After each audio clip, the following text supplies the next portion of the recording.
This is why you need to know about Samuel Little, America's most prolific serial killer. His chilling confessions revealed a decades-long reign of terror, claiming the lives of countless vulnerable women across the nation. Little's victims, often marginalized and forgotten, were lured into his web of deception, their stories tragically cut short by his unspeakable acts. For years, Little operated in the shadows, his crimes undetected, his victims unidentified. He moved from state to state, leaving a trail of death and despair in his wake. It was not until his final capture and subsequent confessions that the true extent of his depravity came to light. Little's case stands as a stark reminder of the vulnerability of those living on the fringes of society and the ease with which predators can exploit their circumstances. His story is one of unimaginable cruelty, but it is also a testament to the resilience of the human spirit and the unwavering pursuit of justice for those silenced by violence.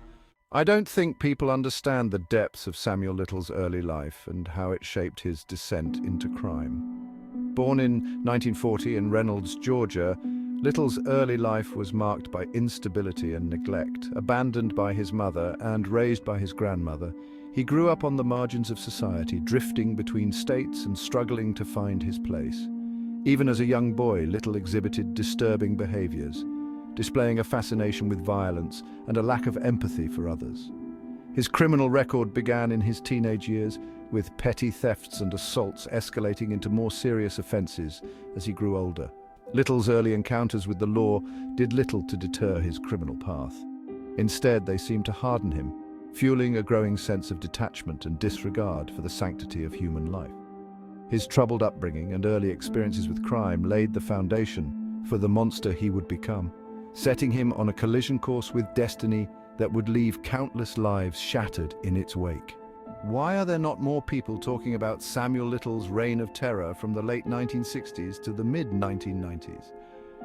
His victims, primarily women living on the margins of society, were often overlooked by law enforcement, their disappearances dismissed as unfortunate but not uncommon occurrences. Little's modus operandi was chilling in its simplicity. He would target vulnerable women, often sex workers or drug addicts, using his charm and charisma to gain their trust. He would then overpower them, subjecting them to horrific violence before disposing of their bodies in remote locations. His crimes spanned decades and jurisdictions, making it difficult for investigators to connect the dots and recognize the pattern of a serial predator at work. Little's ability to blend in, to appear unassuming and non-threatening, allowed him to operate with impunity, his crimes hidden in plain sight as he continued his reign of terror across the country. Everybody is looking for answers when it comes to Samuel Little's capture and trials. His transient lifestyle and the marginalized status of his victims made it difficult to track his movements or establish concrete links between the murders. However, Little's luck began to run out in the late 1990s. In 1999, he was arrested in Kentucky on charges related to the murders of 2 women in California. Extradited to California to face trial, Little was convicted in 2014 and sentenced to life in prison. While incarcerated, Little's past crimes began to catch up with him.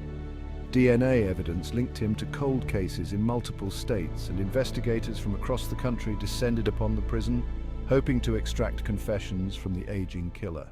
Are you horrified to discover the true extent of human depravity?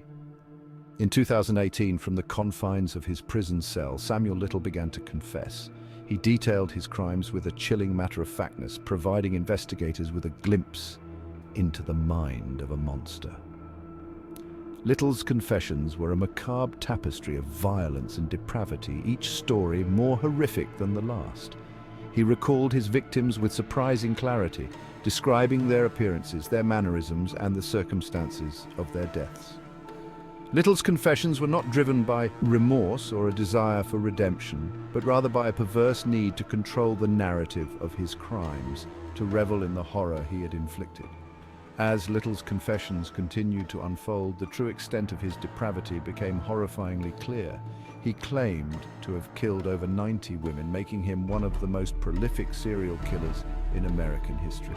His confessions sent shockwaves through law enforcement agencies, across the country, forcing them to confront the possibility that a monster had walked among them, undetected, for decades. Why are there not more people talking about the chilling power of Samuel Little's sketches? One of the most unsettling aspects of Samuel Little's confessions was his ability to recall his victims with vivid detail, even decades after their murders. He possessed a photographic memory, able to recount the smallest details of their appearances and the circumstances of their deaths. To aid in the identification of his victims, Little began sketching their portraits from memory. These chilling drawings, often rendered in crayon or pencil, captured a haunting likeness to the women he had killed, breathing life into their stories and serving as a poignant reminder of the human cost of Little's crimes. The sketches, while disturbing, proved to be an invaluable tool for investigators. They provided crucial leads in numerous cold cases, helping to identify victims who had long been forgotten. Little's drawings, born from darkness, became an unexpected beacon of hope, offering closure to families who had grieved for years without answers. I bet you didn't know that Samuel Little, America's most prolific serial killer, spent his final days behind bars. With each passing confession, Samuel Little's crimes mounted, painting a grim picture of a man who had spent decades preying on the vulnerable. His confessions led to convictions in multiple states, ensuring that he would spend the rest of his days behind bars. In 2018, Little was extradited to Texas to face charges related to the murder of Denise Christie brothers, who was killed in 1994. He was found guilty and sentenced to life in prison. Little's health deteriorated rapidly in prison, and he died in December 2020 at the age of 80. Despite his death, Little's reign of terror continued to haunt the families of his victims and the investigators tasked with seeking justice for their deaths. His legacy served as a chilling reminder of the vulnerability of those living on the fringes of society and the ease with which predators can exploit their circumstances.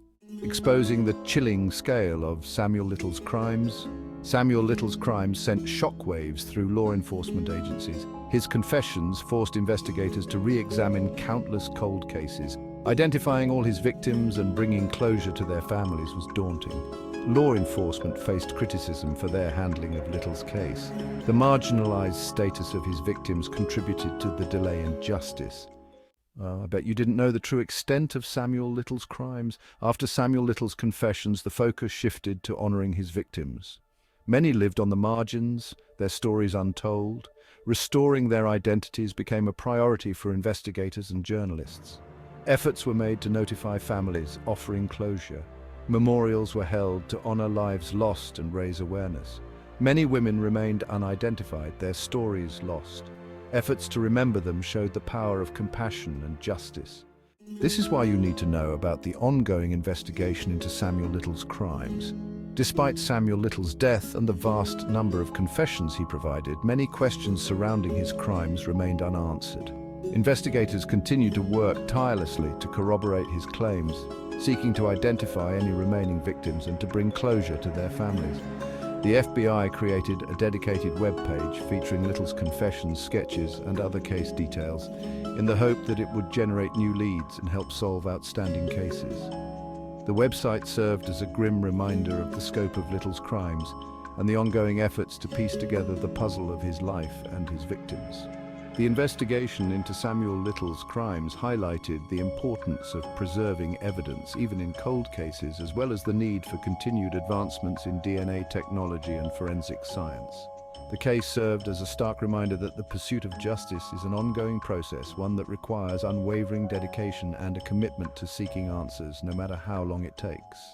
I'm sure you've heard the news about Samuel Little. Samuel Little is one of the most prolific serial killers in American history. His crimes spanned decades, claiming scores of women, and left an indelible mark on the national consciousness. Little's case exposed systemic flaws in the criminal justice system. His crimes prompted a national conversation about violence against women. Samuel Little's legacy is complex and troubling. He will be remembered for his cruelty and the scale of his crimes, yet his case also highlights the resilience of the human spirit and the pursuit of justice.